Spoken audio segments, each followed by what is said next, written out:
Welcome back, everyone, to Box Podcast, and we are off the back of Spa, Francorchamps in Belgium. And, well, what I will say is there is quite a lot of action. It's good to be back, I'll tell you that first and foremost. We are glad that F1 is back, but my God, it's like the FIA hate racing. However, we have plenty to dive into, but before we do that, I would like to say we are Box Podcast, powered by Box Club, who are the greatest F1 widgets app on both Apple, iPhone, and Android. We can offer you an exclusive 30% discount code for the Ultra subscription. If you want it, just use code BoxPod. You can also download it for free. It's absolutely free just to try it out. I mean, you can use limited features forever. If you want, it is available on the Apple Android store and the App Store. But if you want to follow us on social media, then please do get involved. You can search Pod, and we will show up on both Instagram and TikTok. We are also on Twitter, but we don't really use it.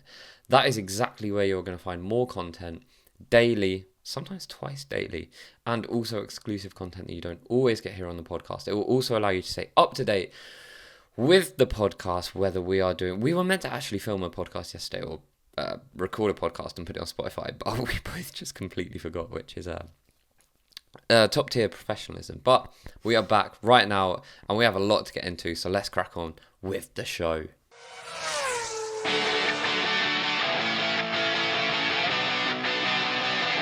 All right, guys, welcome along. So, kind of like what Luke touched on earlier. So, on the F1 website currently, I'm looking at it right now, it says Piastri wins wet-dry Belgian Grand Prix ahead of Norris. And, yeah, he's right. You know, Piastri wins. Great.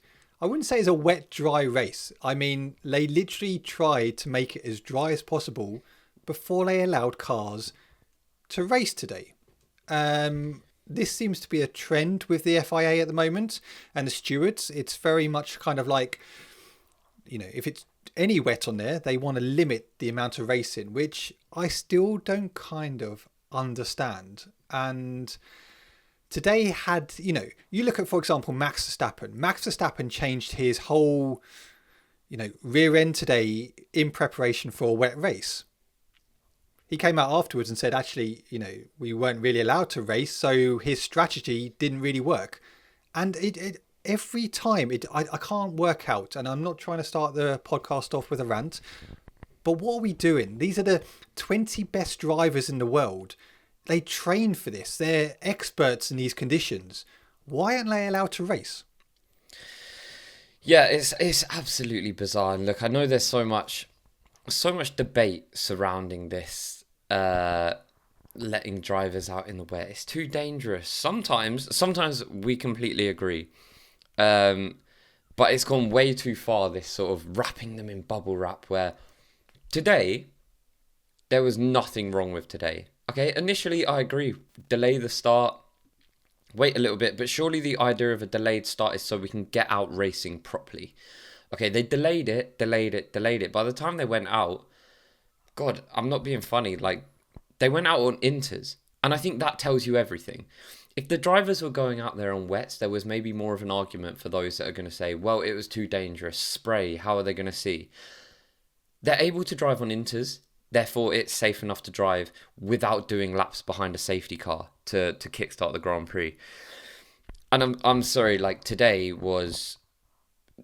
There's no other word for it other than just pathetic. It was just pathetic. It was really, really unnecessary. And like you say, these are supposedly the 20 best drivers in the world in the most high-tech, you know, driving machinery in the world. There's no excuse for them to not be driving in the conditions today. And I don't want to speak on behalf of the drivers, but I'm pretty sure they would agree with this point that they can get out there and drive in that no problem.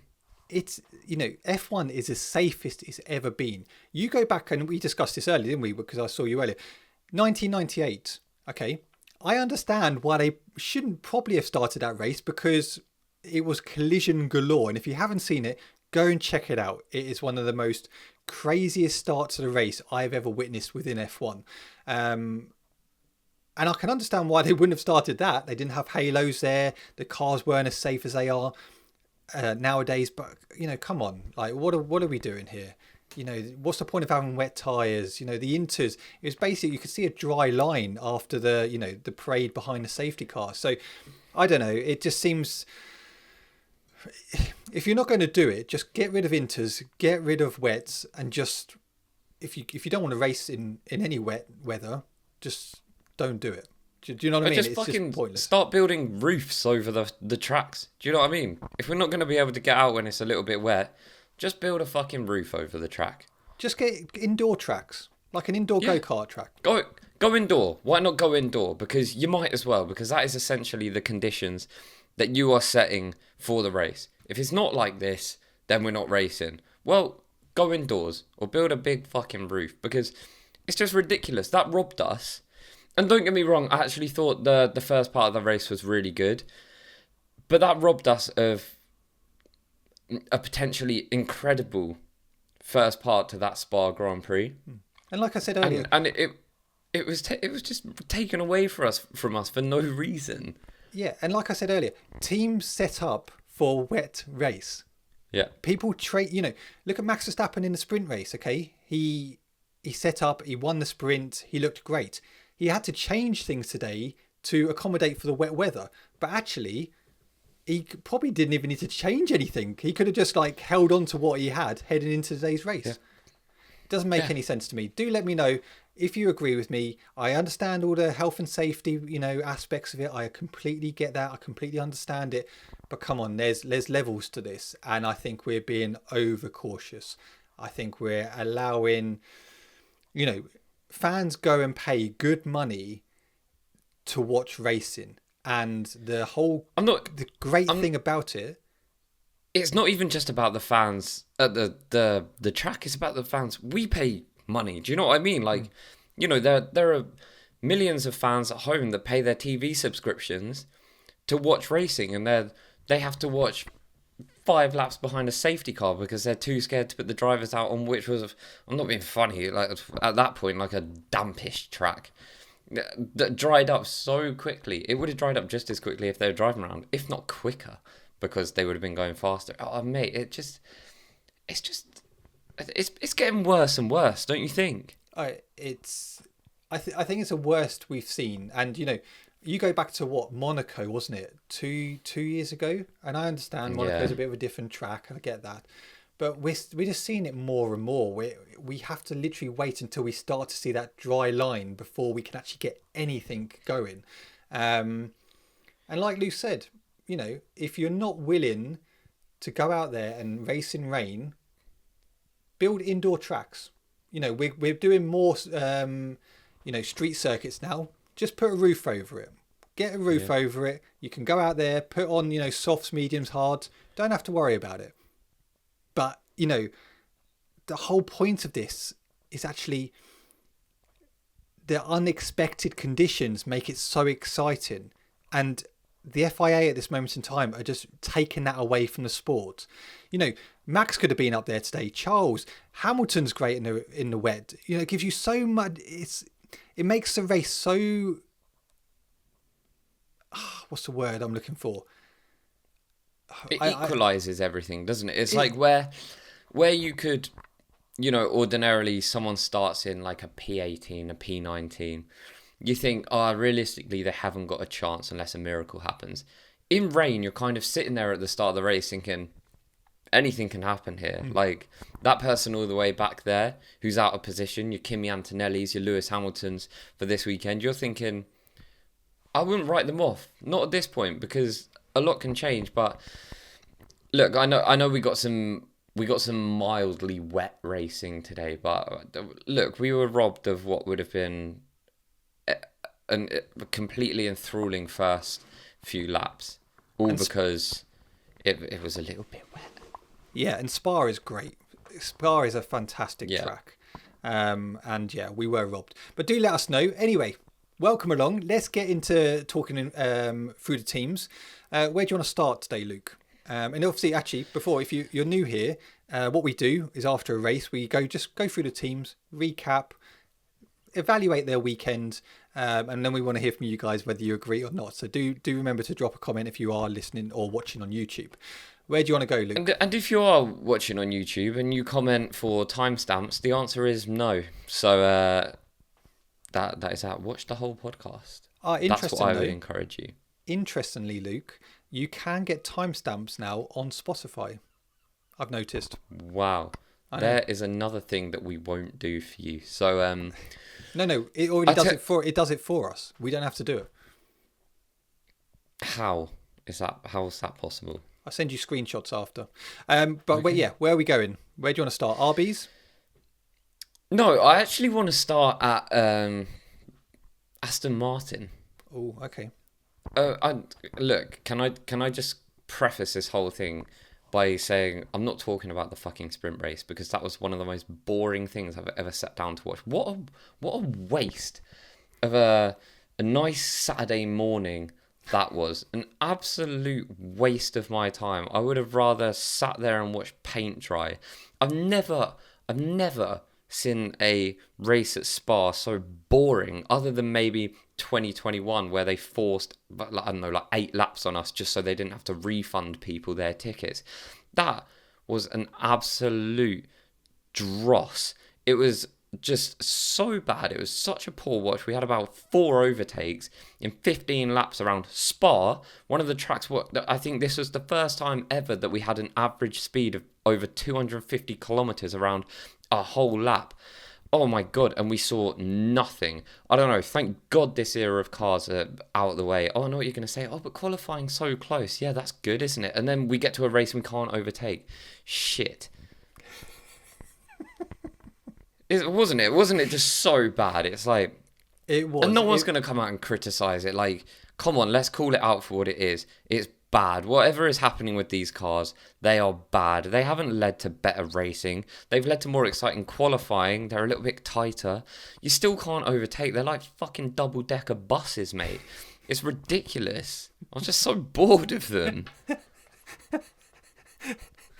Double-decker buses.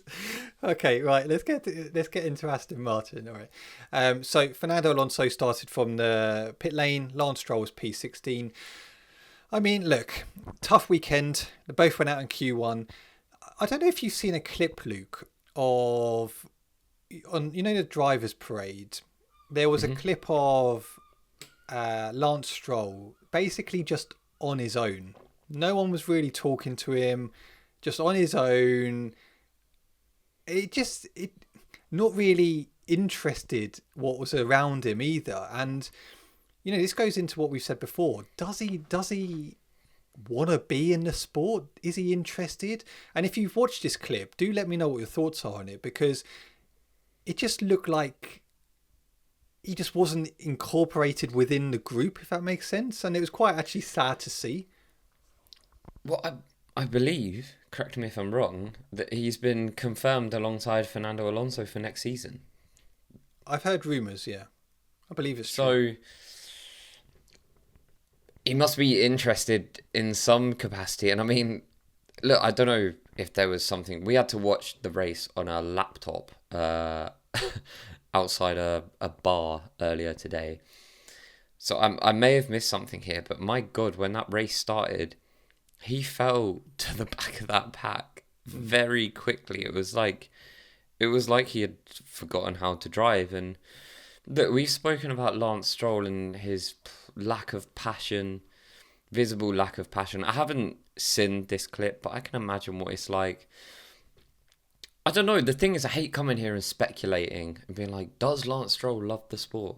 Yeah, like, is he just there for whatever? Because why else would he be there, genuinely? Is he just so rich that he is just taking part in F1 as a hobby? Because, it could be the same as people that get a little bit older and they join the bowls club. He's just got a lot more money and he's just joined F1. I don't know. Maybe at one point when he first started, the dream was alive for him. But if you're in the sport this long, he's going to know that he's not good enough to ever win a world championship. That's just a fact. I don't think that's, unreasonable, harsh, or sort of far-fetched to say.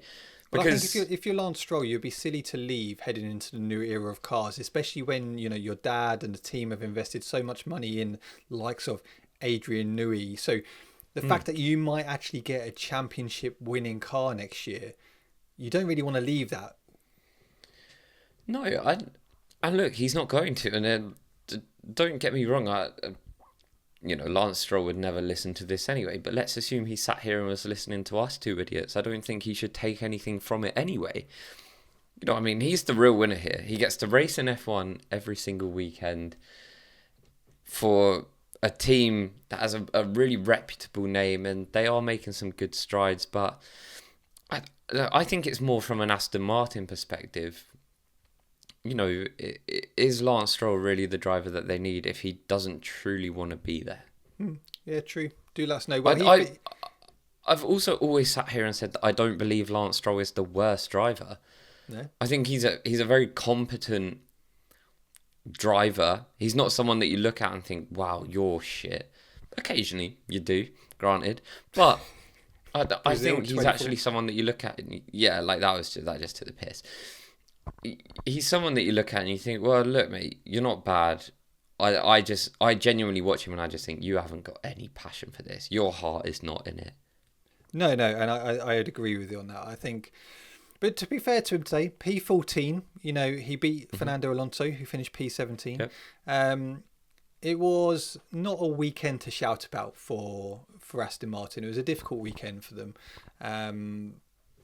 But yeah, I don't know. We'll see. They got one more race obviously before the summer break, so they're all working towards 2026. I'm not expecting any miracles from Aston Martin in the second half of the season. In all honesty, because they've already come out and said that there's not really many upgrades they're bringing for the remainder of the season.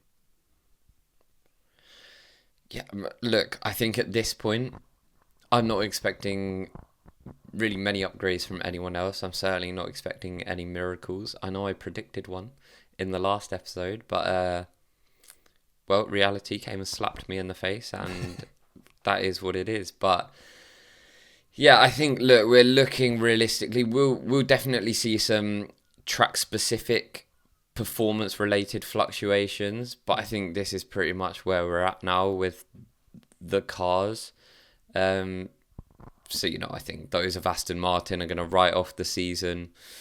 Aston Martin probably look like the worst car at this point, which I think is crazy for a team that came out in 2023 with such a huge performance jump, and they really seem to have got the regulations by the balls.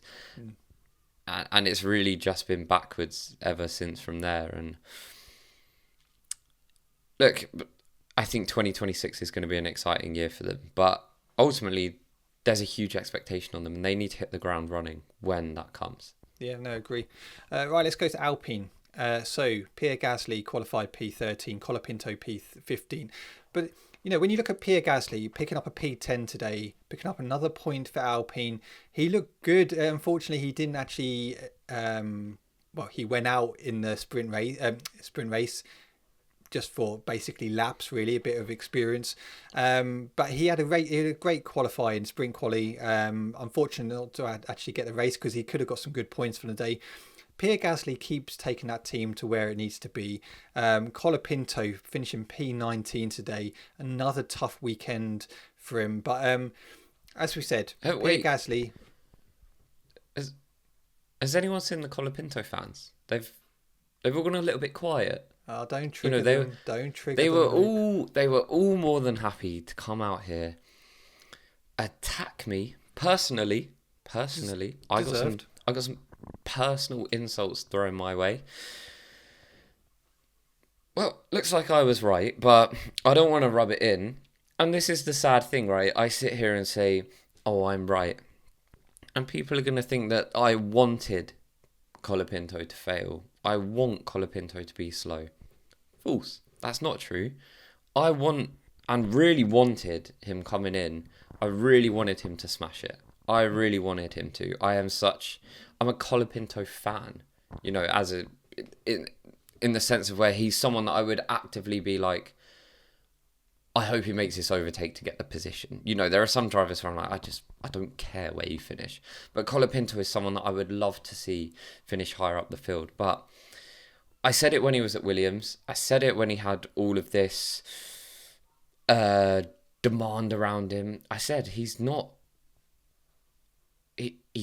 as good as this demand is warranting.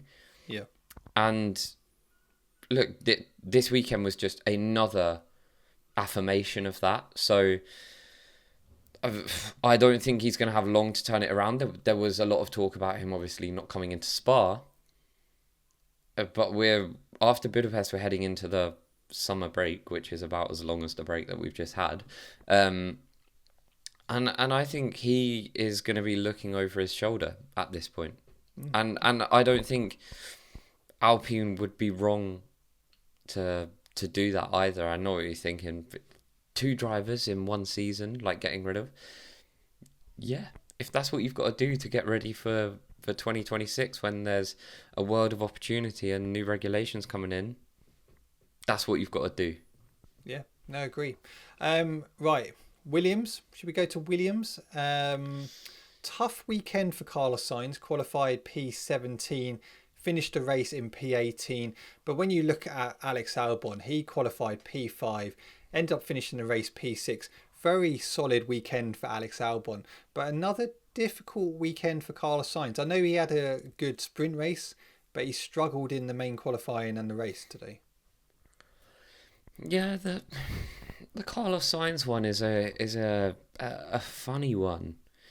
You know, just when we think he's found his rhythm, he drops off again. It's strange. Look, I think Carlos has shown enough this season and in previous seasons that this is still a great driver partnership. This is a great pairing.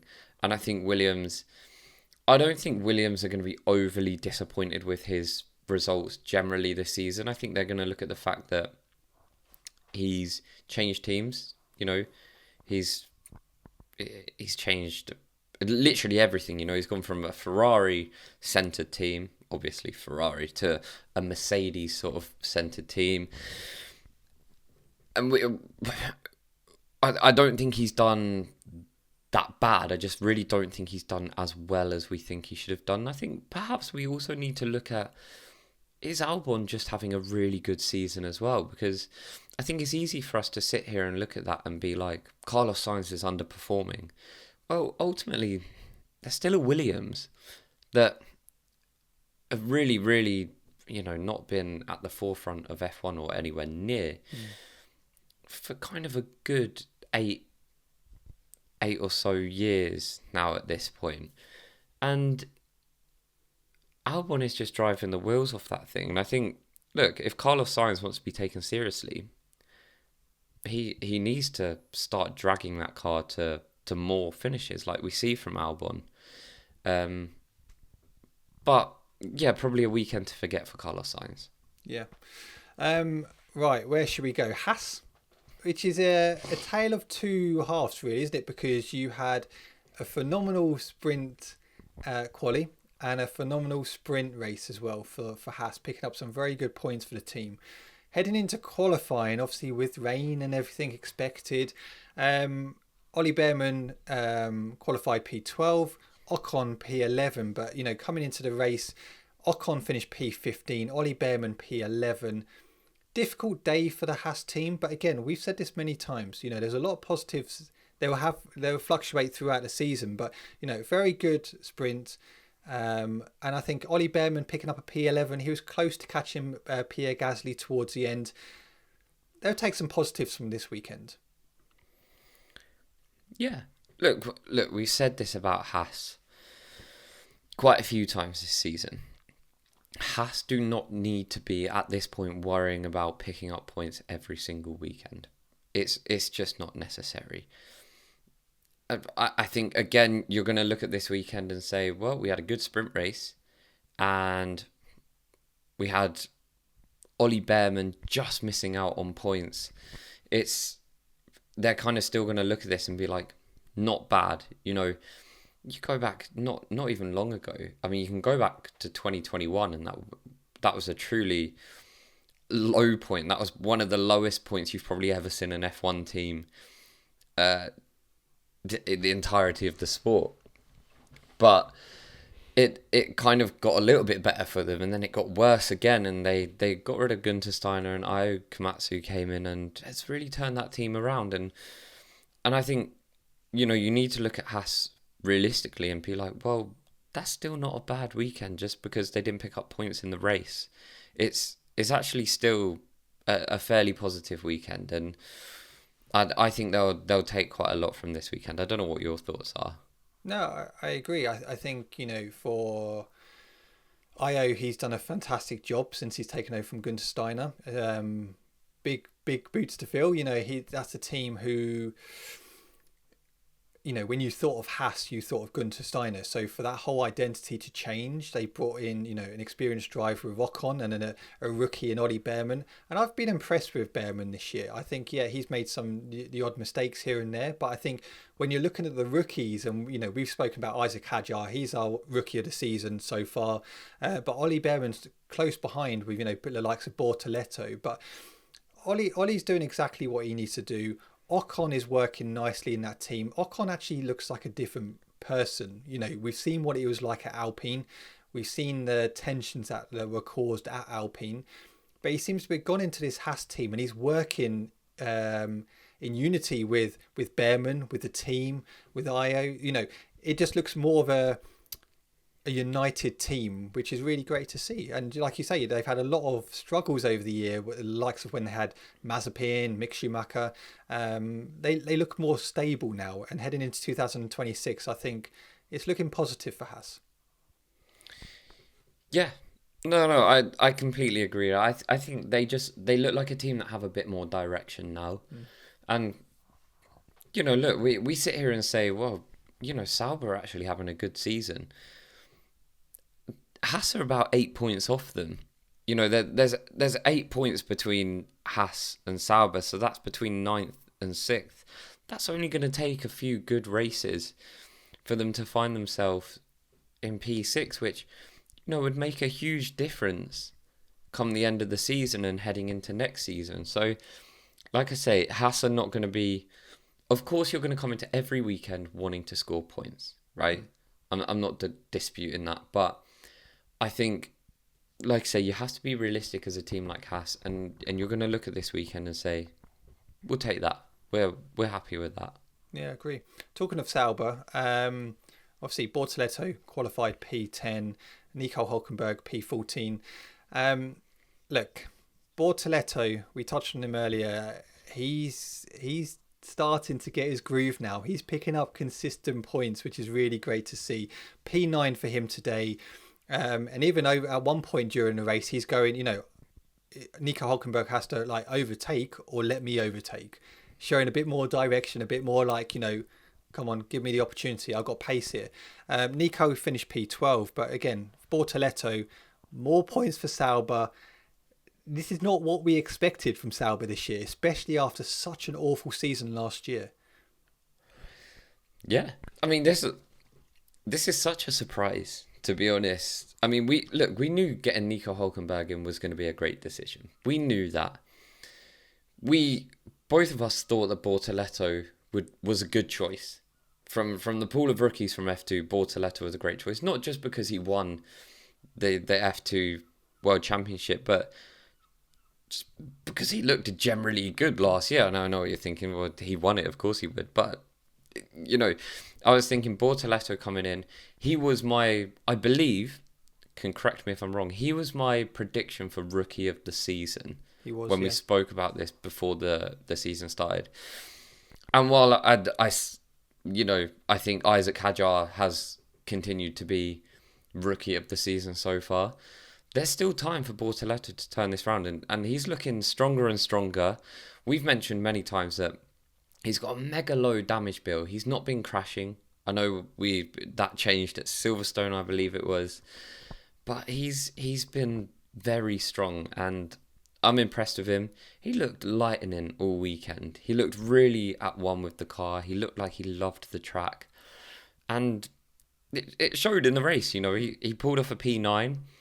He was quicker than his teammate, who we've all been, you know, gassing about all season. Hulkenberg, what a season. He got his podium at Silverstone. And then, you know, you get to Spa and Gabriel Bortoleto is the superior man. So, look, I think they've got a great team. And I think you're going to continue to see these two drivers kind of swap around the further on we get, because Nico Hulkenberg is no schmuck. We know that.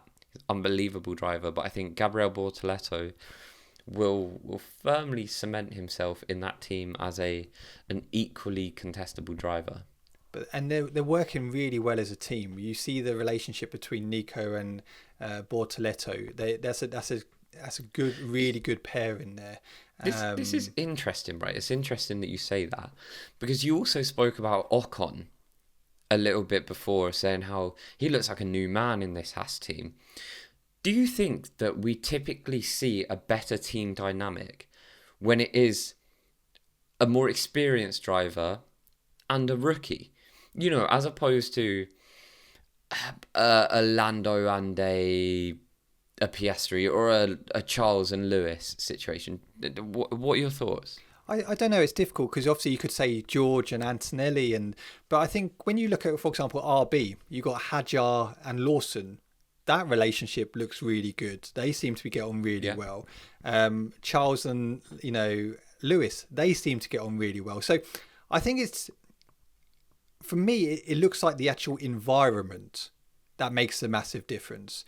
You know, Sauber are a team who really struggled last year. They brought in some really good people, Jonathan Wheatley, Bonotto, who seem to be really building this team nicely, building it for the future.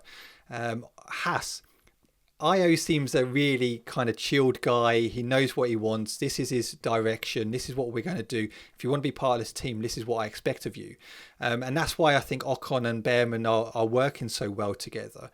But yeah, I don't necessarily think it's a rookie and more experienced driver. I think obviously the issue is about Alpine in the past, when you had Gasly and Ocon, they just didn't like each other. That history, and with Briatore being there, and it was quite just a toxic environment, I felt, and I think that's why it just didn't work.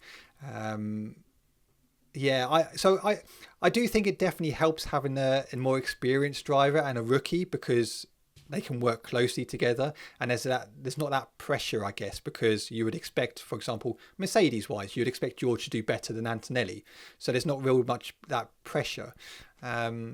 It's an interesting question. Do let us know what your thoughts are on it. Should we talk about Mercedes? Yeah, we should, because we've obviously had some things to say about Kimi Antonelli today, and look, clearly a very passionate kid. Clearly a kid that is feeling the weight of the world on his shoulders at the moment.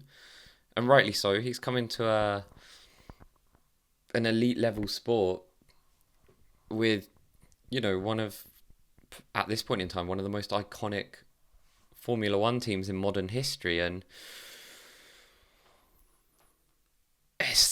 I don't think it's wrong or unfair to say at this point in time it's not going right for him.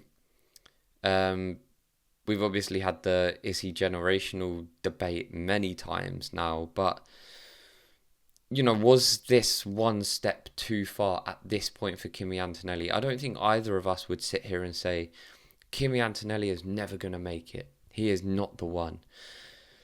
He's so young.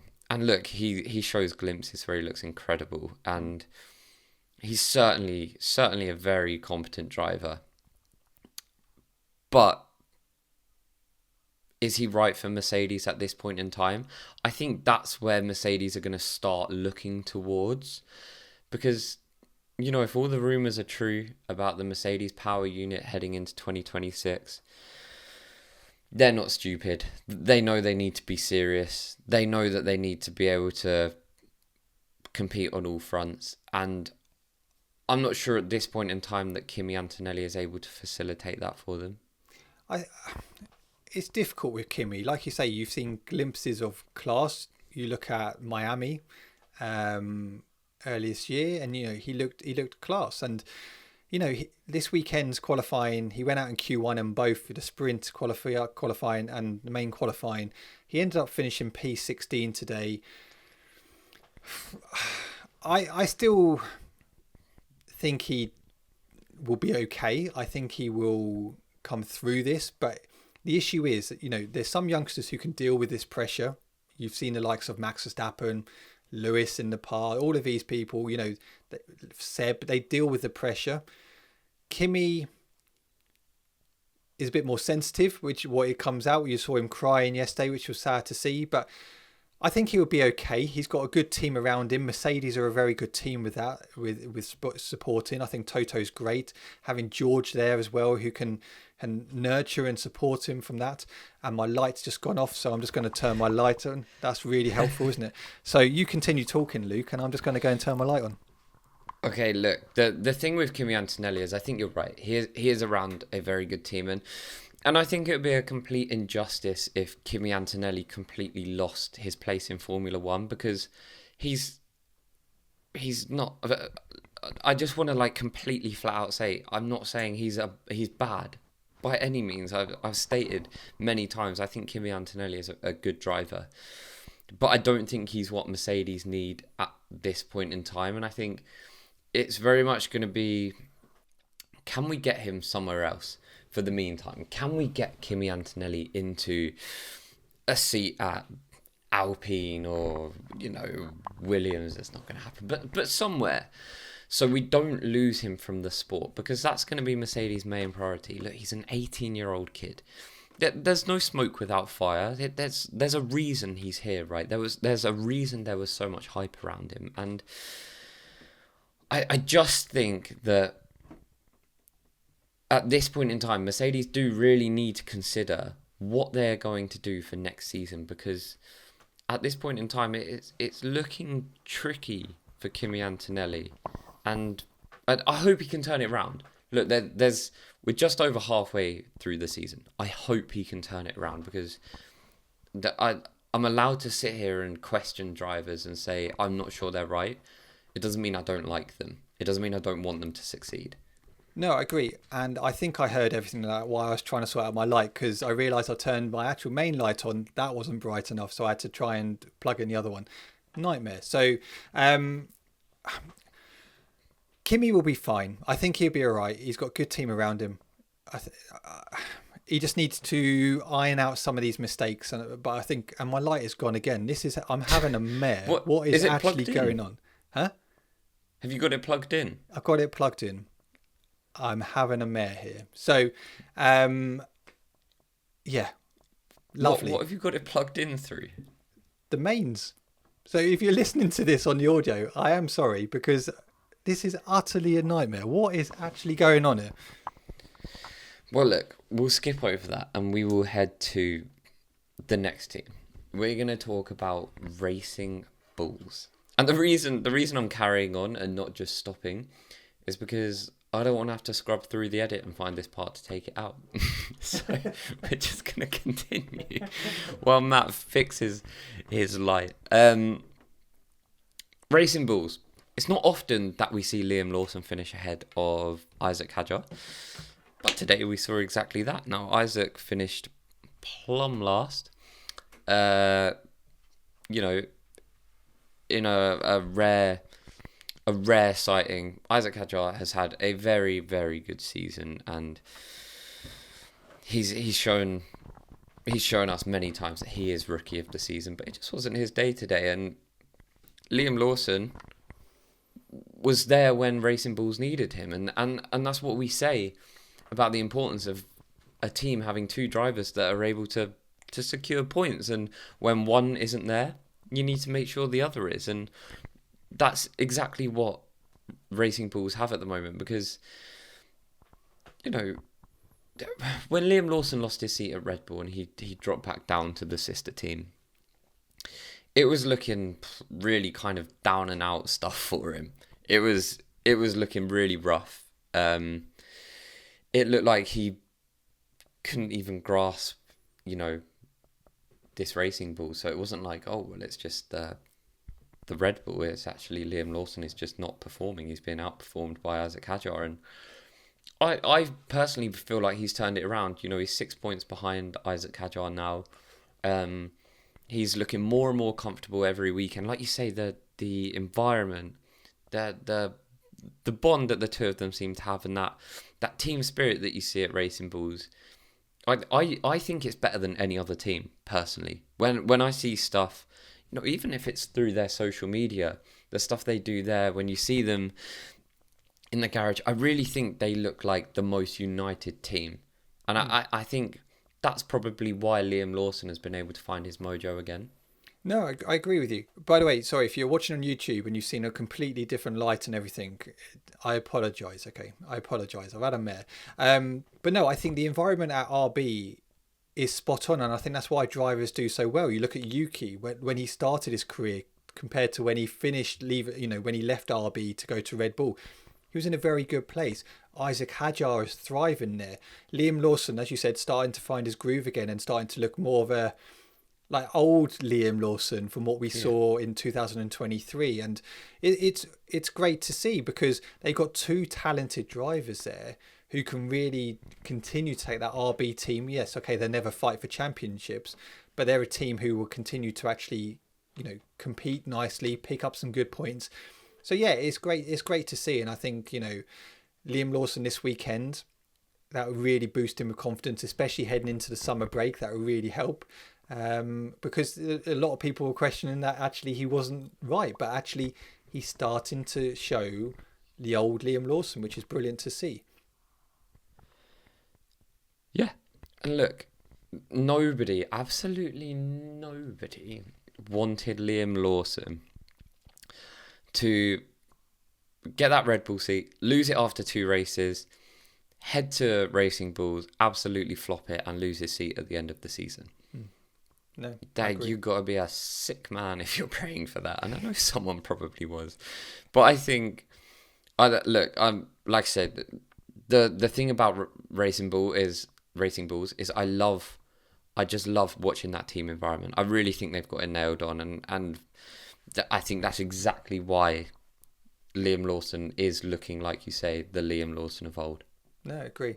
So what we've got left, we've got Red Bull, Ferrari, McLaren. Is that right? That is so right. Let's go to Red Bull.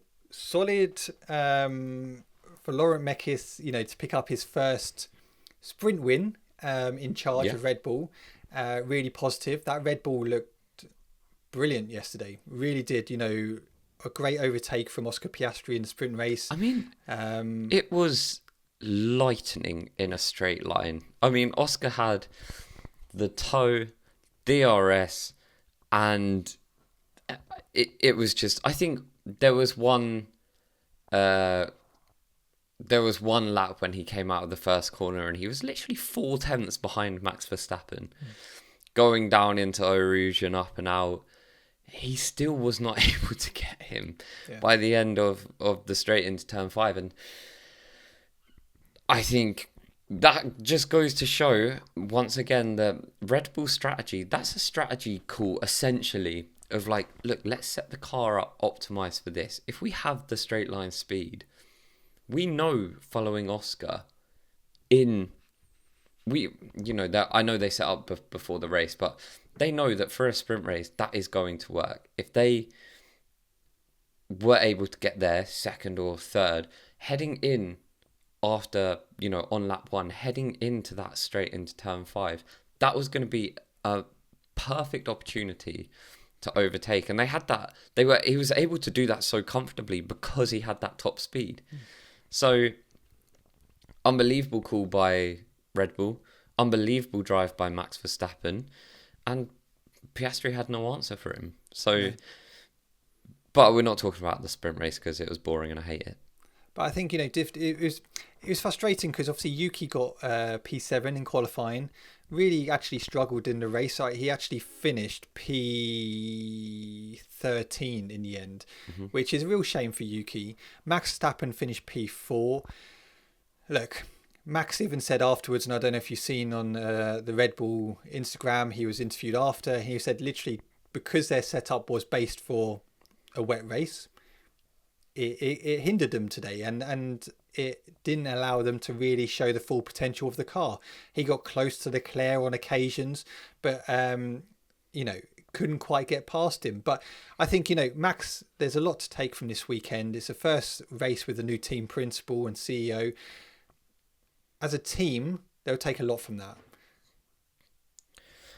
Yeah, look, it's been turbulent times for Red Bull I wouldn't even say recently. I would say it's been fairly turbulent for a little while now, and hopefully now everything can just settle and they'll be able to crack on. Look, Max Verstappen is no longer in a title battle.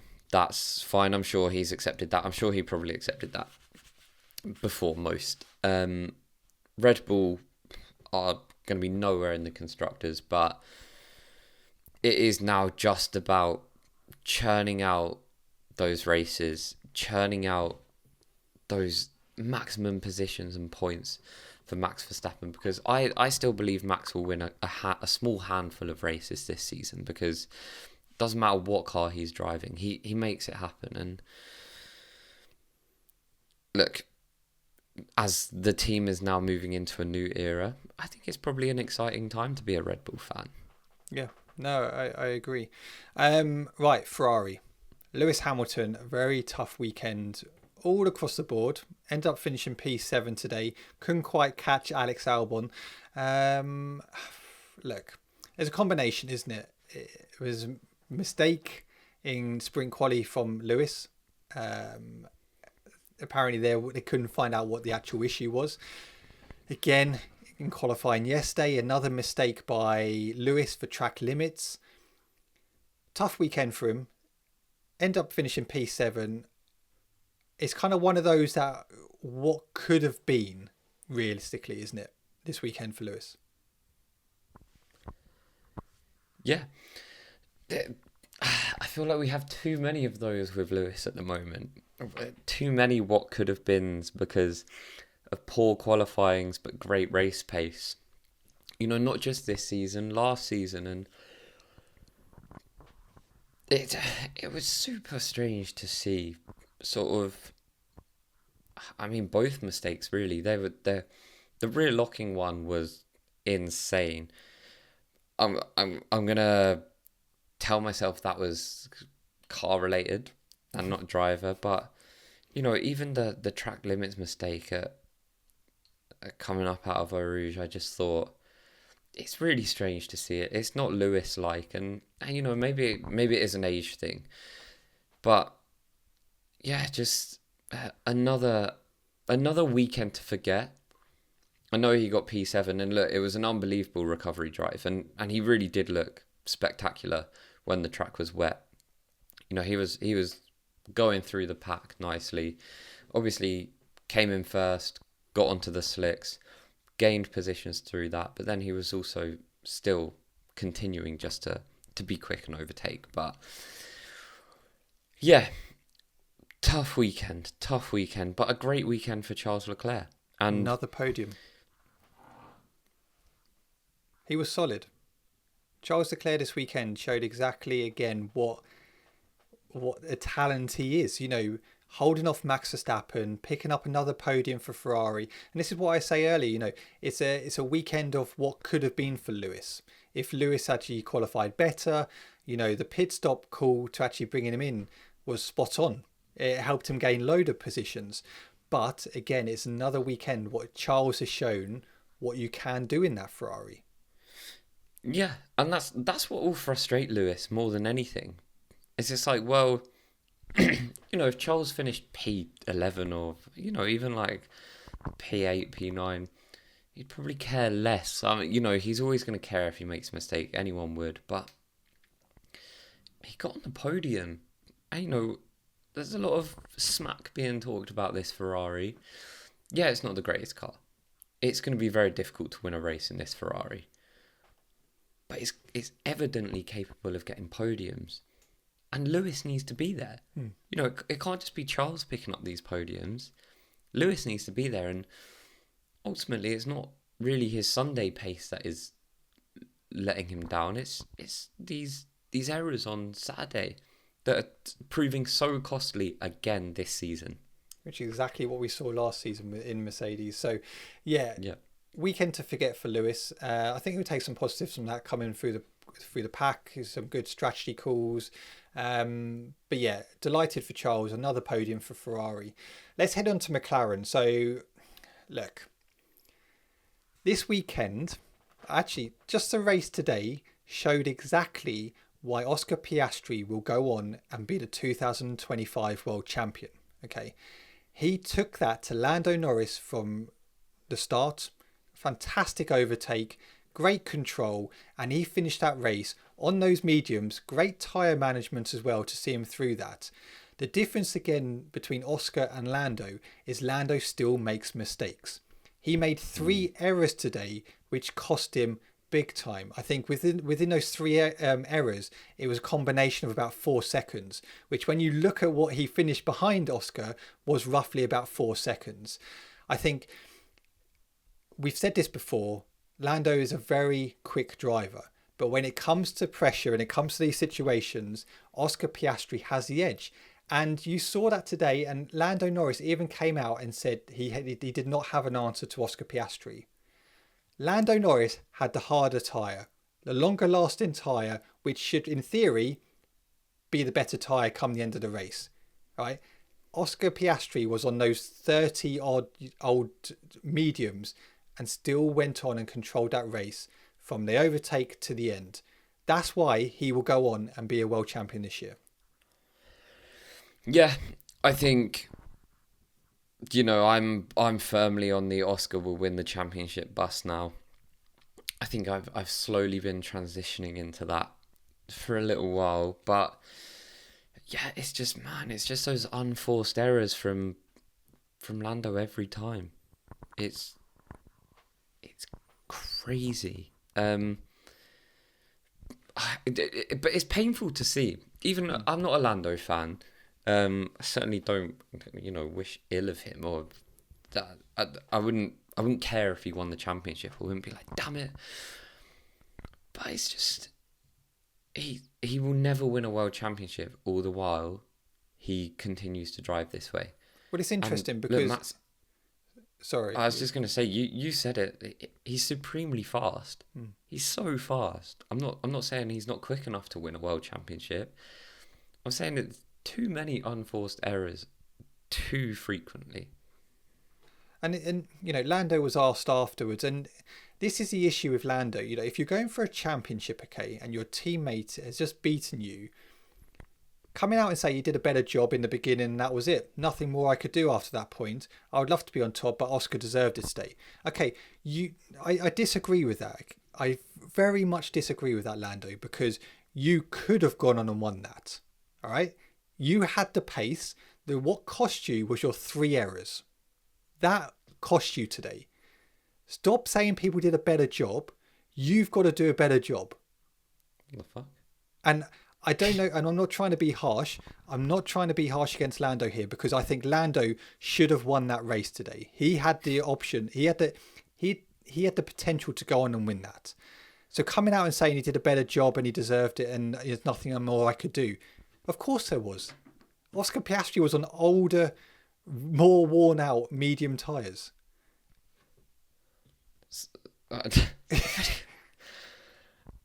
I've got like a fucking strobe light going off in here. It's, what the hell is that? So my light, sorry if you're listening again, we're just having another fucking disaster. My light has just decided to just continually start flickering. I wonder if I turn it down a little bit. Is that better? Hoping that doesn't put the camera in low light mode. But yeah, the Lando thing, it's just... It's going to hurt as well, by the way. It's going to really hurt. Not just that he doesn't win the championship, but it's going to really hurt that Piastri is beating him to the championship. Really hurt. I don't think Lando would have minded if he was losing to Max. Do you know what I mean? Yeah. But the fact he's losing to Oscar is going to hurt.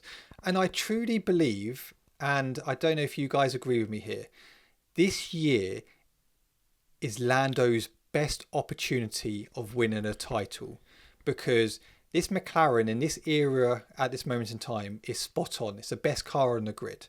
Come 2026, that may not be the case. That McLaren may be a stinker. We don't know. So for me, this year is Lando Norris's best chance of winning a title. And at this moment in time, he's not taking that chance. He's only 16 points behind. That is one race. You know, Piastri could DNF in the next race. But Oscar has been so consistent this year. So consistent. Yeah. It's far from over. It's far from impossible. But I think what Lando doesn't do at this point in time is inspire you with confidence. He doesn't make me believe that he's going to be able to turn it around, because I think you're going to mess something up somewhere. Like I say, it's nothing to do with pace. For me, I still think on his day he's arguably quicker than Piastri, but Piastri is he's just robotic. He's just, he reminds me a little bit of Max in that sense. I'm not comparing the two. Max Verstappen is one of the greatest drivers we've ever seen bless the F1 grid. But Piastri in his sort of robotic sense, where he's a little bit just like cuts out the noise, gets on with it, little bit sort of stone-faced, and just pumps the laps out.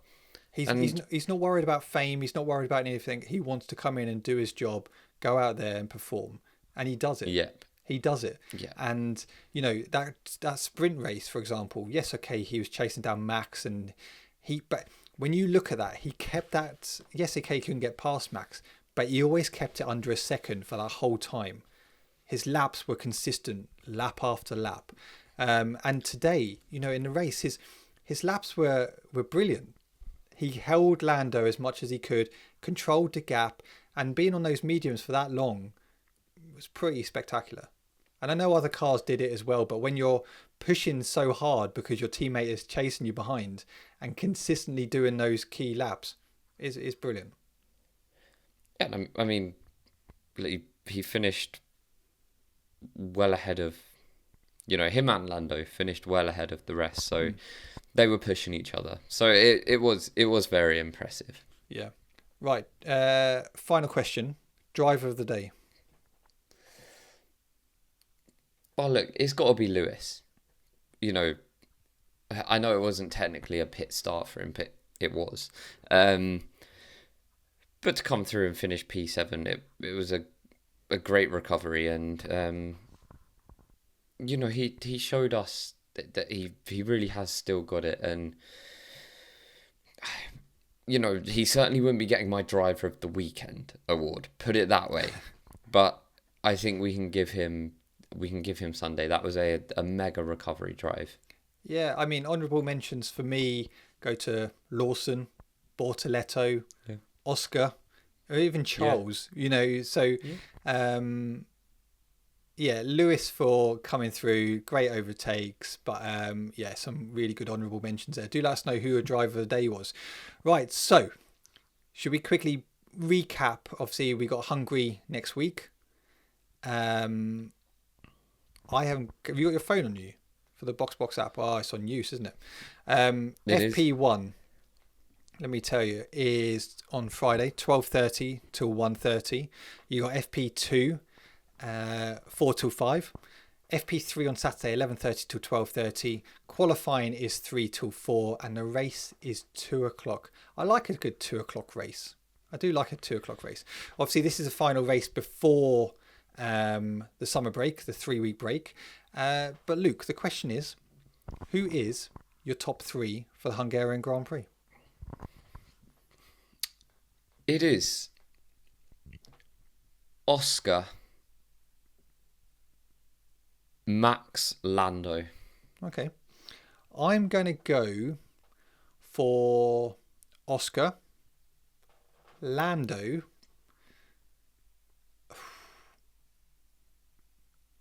Lewis. Oh, I knew you were going to say Lewis. I really hope it is. I mean, Lewis has a fantastic record at Hungary. Yeah. look, I can't sit here and say Lando doesn't inspire me with confidence to say that he's going to go on and win the world championship and then put Lewis Hamilton in a podium at this moment in time. And look, Lewis has got a lot more credibility under his belt. But at this moment in time, Lewis isn't inspiring me to think that he's going to do it. So it's not that I don't think he can do it. It's that I'm just not going to make myself look stupid like I normally do. I'll do that instead. Yeah. But yeah, do let us know. I think that's it. Have I missed anything? No, I don't think so. Right, if you're listening on YouTube and watching on YouTube, do drop a comment. Do let us know what your thoughts are of this Belgian Grand Prix. Do let us know what your thoughts are heading into Hungarian Grand Prix. We did miss one thing. We obviously filmed the second part to our go-karting series, which will be coming to an Instagram near you very soon. Oh, yeah. And obviously Matt has badgered on quite a lot, might I add, that he is just quicker than me. He'd smoke me.